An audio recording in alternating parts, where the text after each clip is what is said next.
Assalamualaikum warahmatullahi wabarakatuh. Halo sobat YouTube sekalian, selamat datang kembali di channel Sharingpedia, media berbagi ilmu.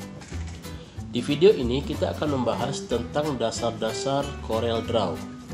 Namun sebelum itu, mari dukung channel Sharingpedia dengan cara menekan tombol subscribe dan aktifkan lonceng notifikasi agar sobat tidak ketinggalan video-video terbaru daripada kami. Ada beberapa materi yang kita bahas pada hari ini. Yang pertama, kita akan belajar bagaimana cara membuat halaman kerja di CorelDRAW. Kemudian, bagaimana kita mengenal bagian-bagian daripada CorelDRAW. Kemudian, bagaimana cara kita menyimpan objek yang sudah selesai kita kerjakan. Dan yang terakhir nanti kita akan belajar bagaimana cara membuka kembali objek yang sudah pernah sobat kerjakan. Yang pertama adalah bagaimana cara membuat halaman kerja pada CorelDRAW. Ketika sobat mengklik aplikasi CorelDRAW di desktop, maka sobat akan diarahkan ke halaman membuka daripada aplikasi CorelDRAW X7. Untuk membuat halaman baru, yang pertama adalah klik New Document.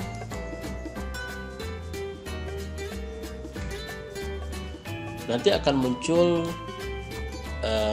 kotak untuk membuat dokumen baru. Sobat bisa mengisikan pada bagian name itu nama project yang akan sobat buat. Ini bisa kita isi juga nanti ketika kita save. Kita isi misalnya latihan 1. Kemudian untuk size, ini adalah ukuran daripada objek yang kita gunakan, yang akan kita desain. Misalnya sobat ingin membuat sebuah spanduk, maka nanti kita bisa desain secara custom. Misalnya kalau kita buat spanduk ukuran 1x3 meter, berarti kita nanti pilih di bagian ini menjadi meter, kemudian ganti lebarnya itu dengan 3 dan tingginya 1. Maka nanti kita akan mendesain sebuah spanduk dengan ukuran 3x1 meter. Atau jika sobat ingin mendesain sebuah poster yang ukuran A4, maka pilih size di sini, nanti pilih ukuran kertasnya menjadi A4 seperti ini. Kemudian di bagian bawah ini ada CMYK. Nanti mungkin ke depan kita akan membahas perbedaan antara CMYK dan RGB.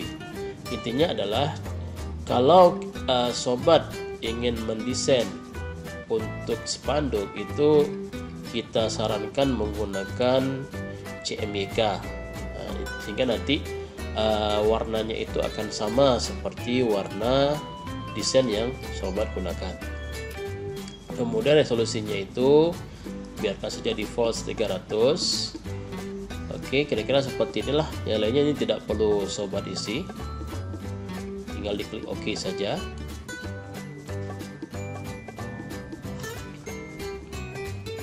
Nah, inilah halaman pertama daripada aplikasi CorelDRAW, halaman kerja ya, halaman kerja daripada aplikasi CorelDRAW. Sobat bisa perhatikan di bagian atas tertulis latihan 1.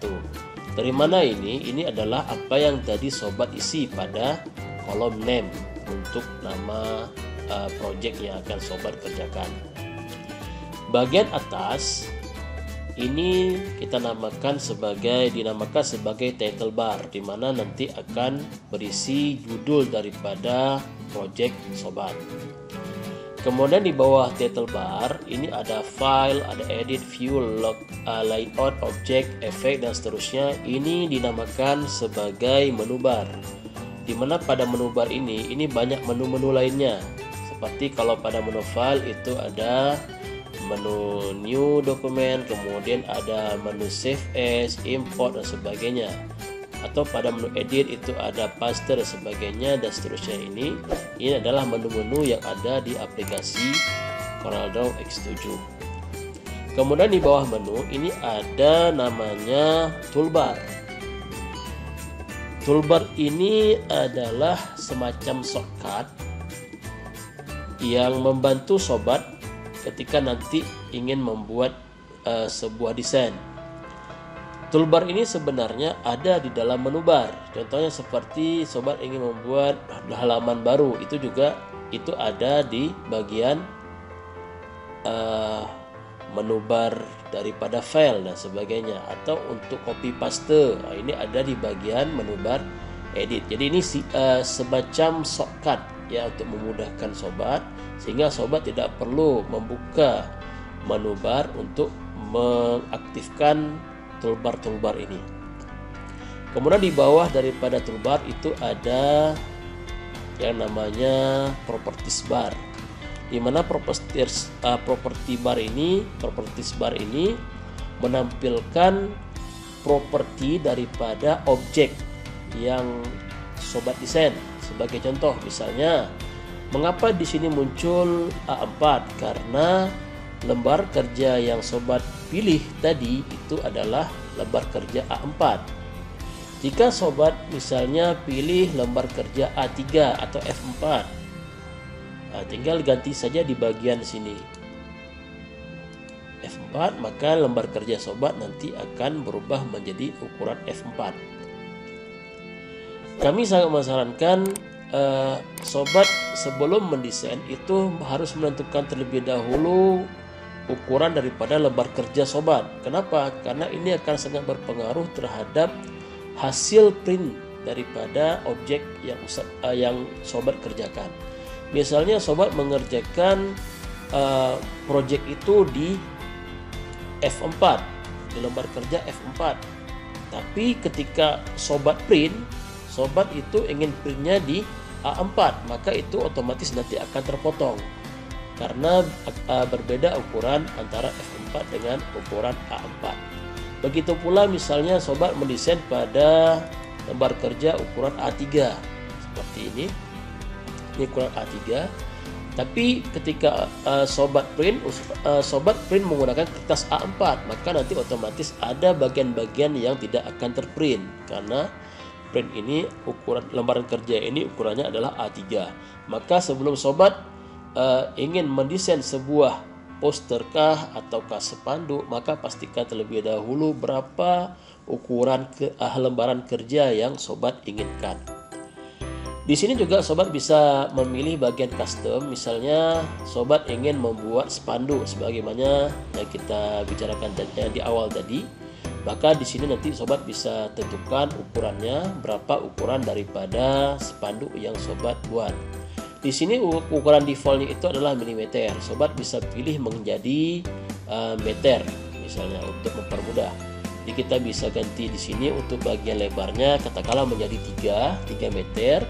Kemudian untuk tingginya itu kita berubah menjadi 1 meter. Maka otomatis lembaran kerja sobat akan berubah menjadi ukuran spanduk 3 kali 1 meter. Nah, inilah ukuran daripada properties. Inilah fungsi daripada properties bar. Begitu pula misalnya sobat ingin membuat sebuah objek, misal katakanlah kita ingin membuat sebuah kotak, ya. Maka kita untuk mengetahui berapa ukuran kotak yang kita buat, kita bisa juga menggunakan properties bar. Misalnya saya ingin membuat sebuah kotak yang ukurannya itu adalah katakanlah misalnya ini saya kembalikan ke sentimeter. Saya ingin membuat kotak yang ukurannya itu 3 kali 4, maka ganti ukurannya itu untuk lebarnya 3, untuk tingginya kita rubah menjadi 4. Tekan enter, maka otomatis dia akan menjadi ukuran 3 kali 4. Ini akan sangat berfungsi sekali seandainya nanti sobat ingin membuat pas foto untuk berbagai macam ukuran seperti 4x6 atau 2x3 dan sebagainya. Itu bisa sobat atur di bagian properties bar. Baik, halaman selanjutnya bagian yang di samping ini namanya toolbox. Di mana toolbox ini berisi tool-tool yang akan nanti sobat gunakan dalam memodifikasi sebuah objek. Sobat ingin membuat sebuah persegi misalnya atau segi 4, tinggal pilih toolbox rectangle. Ini kita tinggal klik saja, kemudian di halaman kerja kita klik tahan, tarik seperti itu, maka akan muncul nanti sebuah objek segi 4 atau rectangle. Ini juga seperti yang saya sampaikan tadi, biasa kita ganti ukuran daripada rectangle ini atau daripada segi 4 ini sesuai dengan yang sobat inginkan. Jika sobat ingin rectangle yang sobat buat itu sisinya sama, maka sobat harus menekan kontrol di keyboard, tahan, kemudian klik dan tarik, maka otomatis dia akan mengatur atau mengunci ukuran daripada panjang sisi-sisi daripada segi 4 ini berukuran sama.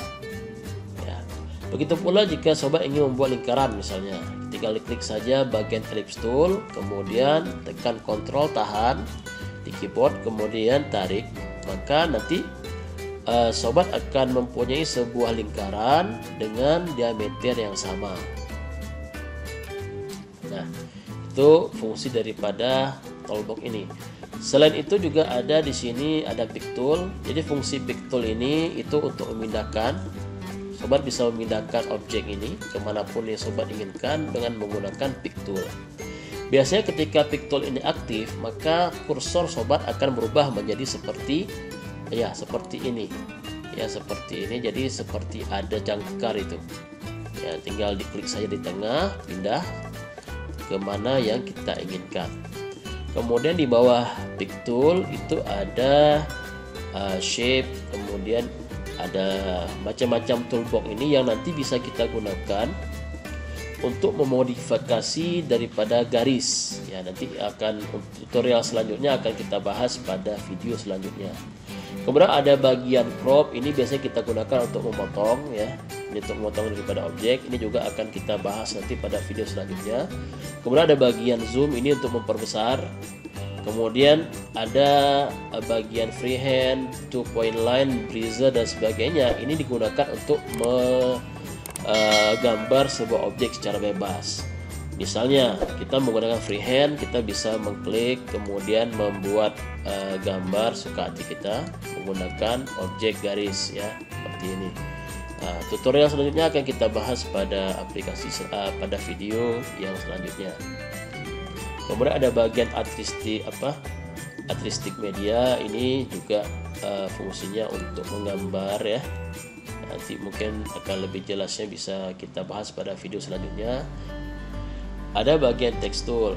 Text tool ini digunakan untuk menulis daripada teks. Misalnya tinggal kita klik saja, aktifkan text toolnya, kemudian klik di halaman kerja kita dan kita bisa mengetik apa yang kita inginkan.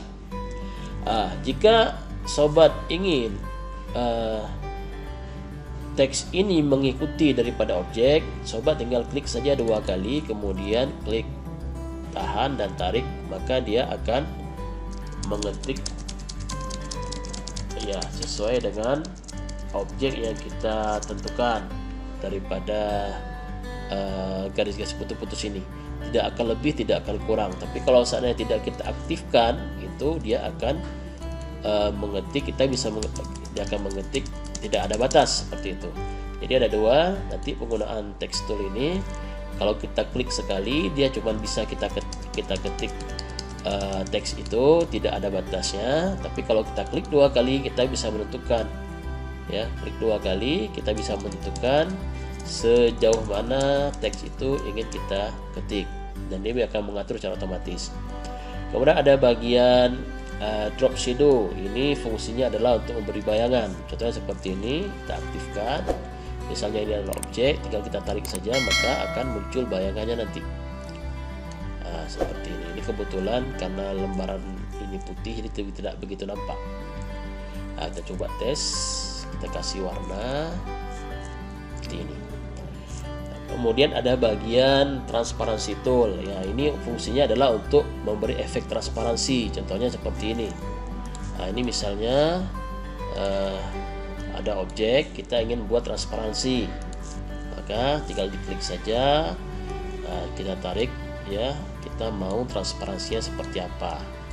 Ini untuk lebih jelasnya nanti kita akan buat video-video tutorial tentang aplikasi, bagaimana cara kita mengaplikasikan toolbox ini. Kemudian ada bagian color airdrop. Nah, ini untuk mengambil atau apa istilahnya itu mengambil sampel daripada warna. Contoh misalnya saya punya objek seperti ini, saya ingin mengambil sampel warna daripada ini, maka klik saja airdrop, kemudian pilih sampulnya, maka otomatis warna yang kita pilih itu akan terseleksi. Kemudian kita tuangkan ikon ini di tepat di tengah daripada objek yang ingin kita duplikat, apa yang ingin kita warnai tadi. Kemudian nanti di bawahnya juga ada interactive tool, ini lebih kurang sama fungsinya. Kemudian juga ada smart fill tool, ini juga lebih kurang sama. Ini untuk toolbox ini ya nanti akan kita bahas pada video-video selanjutnya. Kemudian di bagian bawah itu ada page 1. Ini page 1 ini berarti halaman 1. Kalau jika sobat ingin menambah halaman, tinggal klik saja tanda plus ini, maka akan pindah ke halaman yang kedua. Nah, oke, jadi itu sekilas tentang fungsi-fungsi atau pengenalan tentang daripada lembaran kerja CorelDRAW. Kemudian bagaimana cara kita menyimpan objek yang sudah kita buat, itu caranya adalah tinggal kita tekan Ctrl S di keyboard, maka dia akan tersimpan. Kita tentukan kita ingin menyimpan di mana, pilih versi, kita ingin menyimpan dengan versi apa ya, kemudian tinggal tekan tombol save. Maka dia otomatis nanti akan tersimpan. Atau juga bisa sobat klik toolbar ini, toolbar save ya, juga sama seperti tadi, tinggal masukkan nama, kemudian pilih versi apa, atau biarkan saja di versi 17.0 ini, berarti dia akan bisa dibuka di versi X7. Namun jika nanti sobat pilih ke versi, jika CorelDRAW yang sobat gunakan itu versi di bawah X7, maka pilih nanti di bawah ini. Namun harus sobat ingat bahwasanya semakin rendah, semakin tinggi versi daripada CorelDRAW, maka dia tidak bisa dibuka di aplikasi CorelDRAW untuk versi di bawahnya. Kita coba save ya, save, tinggal di save saja, maka otomatis dia nanti akan men-save aplikasi kita ini, akan men-save project kita ini dengan nama latihan 1. Untuk menutup, tinggal kita klik saja tanda silang di sini, maka dia akan tertutup. Jika kita ingin buka kembali, terkadang akan muncul di halaman recent operation bagian di sini, atau jika tidak, pastikan sobat sudah mengingat di mana sobat menyimpan project tadi. Tinggal open other ya, pilih di mana tadi sobat simpan, klik open, maka dia akan terbuka. Nah, mungkin itu saja sedikit pengenalan daripada CorelDRAW X7. Untuk tutorial-tutorial selanjutnya silakan kunjungi channel Seripedia, karena di sana kami telah mempersiapkan banyak tutorial-tutorial CorelDRAW yang mungkin nanti bisa sobat pelajari dan pastinya mudah. Nah, jika ada yang ingin ditanyakan, silakan ditanyakan pada kolom komentar. Terima kasih. Assalamualaikum warahmatullahi wabarakatuh.